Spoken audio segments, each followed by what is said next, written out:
we've been acquainted with each other for a few years, but I have never really gotten the chance to have like a real conversation with you and ask you about all the things you do with shamanic Reiki. And I've been curious. So I know what Reiki is. I Yeah. have an idea about shamanism, but I feel like I've heard a lot of different things about it. I haven't deeply explored it myself. So I have kind of a general idea of what that means. But in terms of like shamanic Reiki, what is that in terms of like a general philosophy or overarching principles, or what is it to you? So, shamanism is an ancient practice created by and originated by indigenous cultures worldwide. So, there's Peruvian shamans, there's Siberian shamans, there's indigenous, there's Celtic shamans. There's many different practices for it. Some for some it's like a faith, for some it's a religion. For me, it's literally like who I am, who I was born to be. It's somebody who is able to transform the dark into light. So somebody who has mastered walking through the darkness, which is like, sadness, the trauma of life, hard experiences. We go to a hairstylist because that's their thing, they know all about hair, they know how to do hair, and they can answer all the questions. So we go to a shaman when we're going through hard times because they can answer all the questions and kind of guide us. I kind of describe it a little differently, in the way that I don't touch anybody during a session. Sometimes I do, but normally I'm kind of sitting on a bar. I have my eyes closed with you, guiding. So more so, I say that instead of me healing, I'm more so just guiding you to your own healing, and that's like the difference between.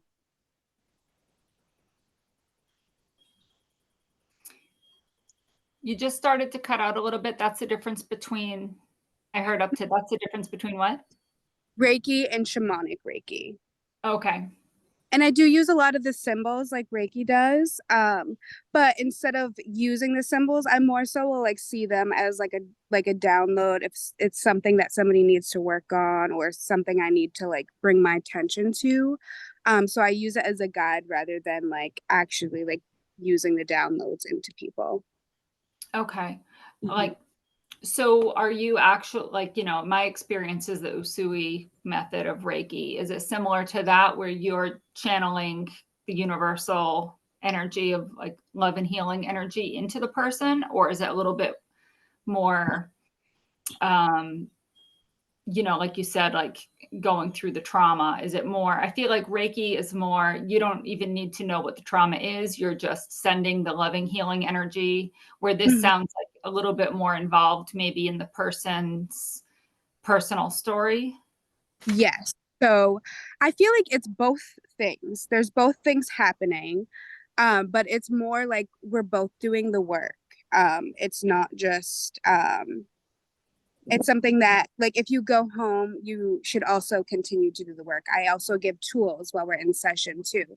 Um, because this is things that we did from the very beginning that we just got away from. So it's things our soul knows and things our soul craves. And it's bringing us closer to ourselves. So it's something that involves two people. So if you come for a session with me, it's going to be both of us doing the work. Okay. So how did you find this to begin with? Is this like, what was your path where you ended up here with shamanic Reiki? So I was going through a really hard time. I would say even a shamanic illness, which is like something. So when we are initiated into shamanism, there's things that can happen like a mental illness or a physical illness. At the time I was dealing with a physical illness. It was a really tough time, but it brought me into myself, and that's where I met my very first shaman that I had an interaction with, and it just turns out that she was part of my lineage. And some people get that confused. She is family, but it's not so much blood. It's like soul family. Um, but yeah, I was introduced through my own healing and actually through my own mother, who doesn't really believe in what I do. Um, but I do have it in my line as well.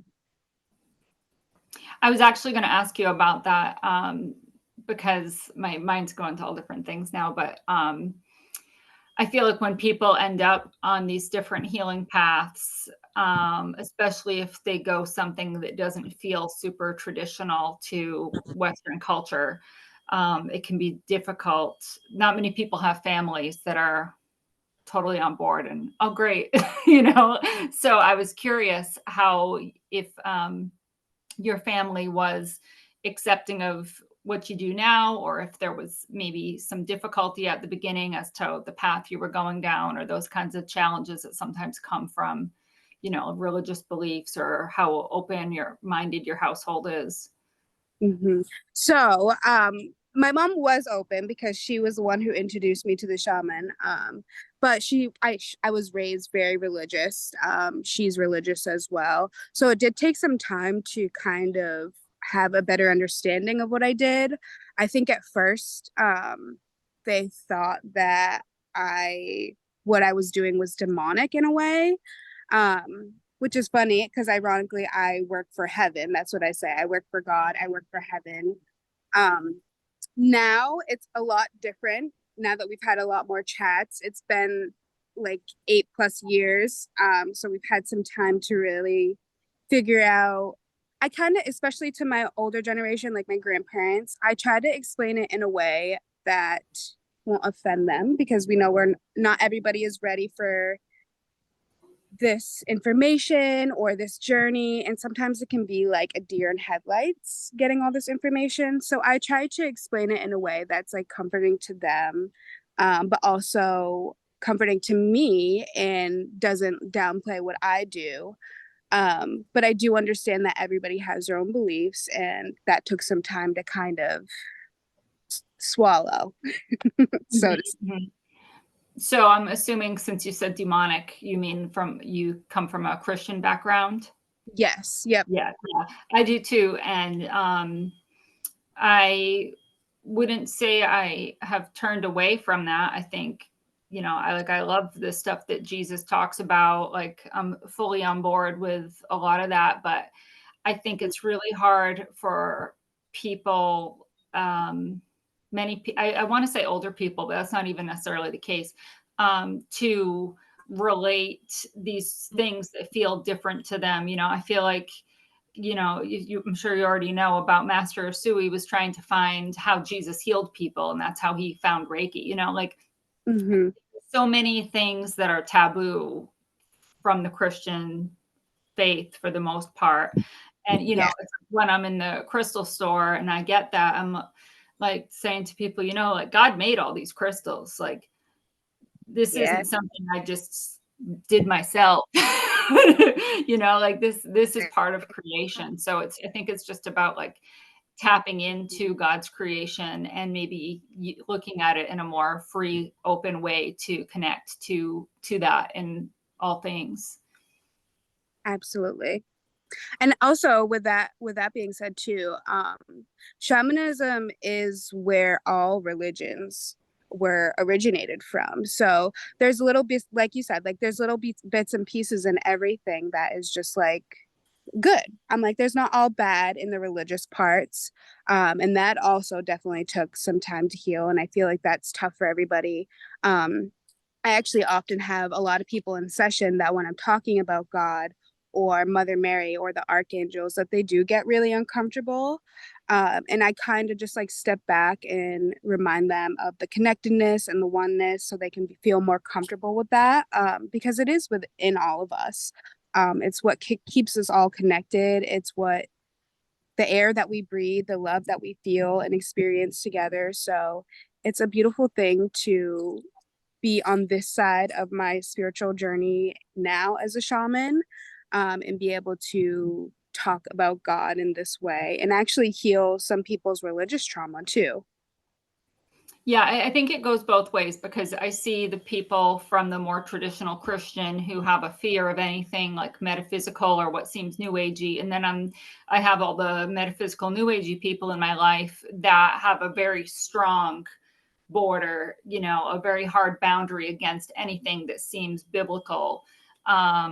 and it's, it's sad, but it's Yeah. like both sides are kind of doing the same thing in a totally different way. Yeah. Um, so was on your healing journey, was shamanism the first thing you came to, or had you been on a path of trying a little bit of this and a little bit of that? I was medicated. I was diagnosed with bipolar disorder, lots of other health issues too. So I was in therapy. I was in inpatient programs. I was doing all the things. And those things weren't working for me. So that's kind of when I started going outside. I kind of felt like it was just like band-aiding for me. And when I stepped into my power, that's when everything kind of clicked. If I went to a doctor today and told them that I was diagnosed with bipolar disorder, they would be like, that's not a real thing. And I really think a lot of it was connected to, like I said, the shamanic illness and healing all of that trauma that actually was like the core. Shamanism and shamanic Reiki saved my life, honestly. So when you say the doctor would say that's not a real thing, that's because they would see this as something you're going to have for the rest of your life, and now you're healed, so that therefore you didn't have bipolar before. Yeah, Yes, exactly. I, I've seen that a lot with healings, and especially with more physical illnesses. I've seen people heal themselves through macrobiotics and through food and just dietary changes. And the doctors will just be like, oh, well, you were misdiagnosed before then, because that would be impossible. Yes, Yeah, exactly. which is very upsetting at the time. It is. But yeah, it's like a slap in the face. And also too, why I think that people are gonna start going inwards more, is because there's a lot more people waking up and not wanting to band-aid things anymore. Mhm. Yeah, it seems that way.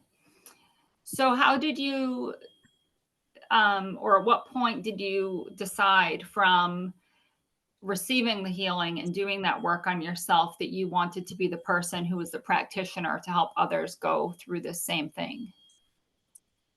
Almost immediately. It was like a light switch. Basically like the first time I had astral traveled, and the things I seen in the lives of myself that I seen and experienced. Um, it really is like an inner knowing, to know that this is just like who I am and like what I was born to do and be.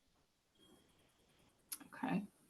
Um, is there much, I know you said your mother introduced you to somebody, but is there much shamanic Reiki or shamans in general around this area in Massachusetts where we live?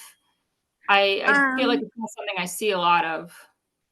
There actually is. I do actually have a group of, I call my shaman sisters that I do connect with. And I would say even go as far to say even maybe over 40 to 50 in the area. I think that people have a specific look of what they think a shaman looks like. Um, and we're out here. We definitely are, but we don't have the look that people think we do. Now I can understand that. Um, so with shamanic Reiki, is I know shamanism comes from every culture, indigenous culture had their own version of it. Is the shamanic Reiki you practice from a certain place, or in this like more modern time have the different um, smaller cultures kind of morphed into one larger like modern shamanism that kind of embodies all their different traditions combined into one thing? I would say it's becoming all things combined into one because I do practice Celtic, I do practice Peruvian shamanism, and also African shamanism, Siberian. So I think all of them are coming together, and I know people have a really hard time with like deciphering like what's cultural appropriation and what's not. But for me and in my soul, I know that my ancestors and my guides want us to know that we're all connected and there's no like cut off because your skin color is different or you came from a different place. Like, we're all spiritual beings. We should all be allowed to use these tools that our ancestors essentially gave to us. Hmm. Yeah, that's, I feel like, hard to navigate sometimes, but I just feel like if you are doing it from a sincere place and an appreciative place and not, wearing something like totally offensive as like a show, Yes. that's from a place of, inauthenticity, that I don't think it should be a problem. But I see people censoring each other, oh, you can't do that or you can't say that. And that really bugs me. Yes, I'm right there with you because I'm like, our ancestors want us to use the medicine. Hmm. That's what it is. It's a society that doesn't want us to, and that pins us against each other. So I hope that soon that we will all get a little closer to the idea that we're just all one and, allowed to use the medicine. Yeah. Yeah. I was thinking about shamanism and what I know about it. And I feel like I'd heard the word, of course, forever, but I feel like now, especially with it being more of like a trend, I think, than maybe a healing modality, is like the ayahuasca and those kinds of extreme plant medicines. And I've like picked up and put down the book by Graham Hancock, over and over, Visionary, where he talks a lot about that. And Mm-hmm. then I ended up taking an online class that was a shamanic journey using crystals. And I don't know how authentic that was. It was more like a guided meditation. I don't know a lot about the middle world and the upper world, but I remember doing that with the crystals to assist us and learning a little bit about how shamans use crystals. And then I was recently listening to a podcast with a guy talking a lot about dreaming and dreaming gates and talking to other beings, which seemed a lot to me what I know about mediumship or alien communication. I feel like the alien communication, as I know it, and the communication with these other beings he was talking about, it's like it might as well be the same thing, whether we call it aliens or some other spiritual being. But then it got a little dark. It was talking about, that the other beings want to enslave us, and it got a little dark and scary, I thought. So I was curious. I know that I know actually when I had to call a job reference for you after the first time I met you, after I met you for a job interview, and I later called your reference, it was your shamanic Reiki teacher. And when I was talking to her, she said the term a shaman can see in the dark. And I've heard you say that. So when you say dark, do you mean dark in terms of the opposite of like love and light? I feel like shamanism has that, maybe, I don't know what word I feel like bad spirit is like a really stupid thing to say, but that more ill intent being that is out there that a lot of spiritualities try to avoid. Yes. So I don't, I actually think shamanism is the one that, like, we don't try to avoid the dark. And what we mean when we say like we see in the dark is like we see in the unconscious. We are able to see. So we're the conduit between heaven and earth. So we're able to see the in between. I always say like I see better with my eyes closed, because that's really how I do see. And it isn't like a mediumship. Um, but I do obviously connect with spirit. I do connect with people's lost loved ones, that passed away. So I wouldn't say it's so much like just the dark and the light, but being able to see the unconscious, basically. Okay.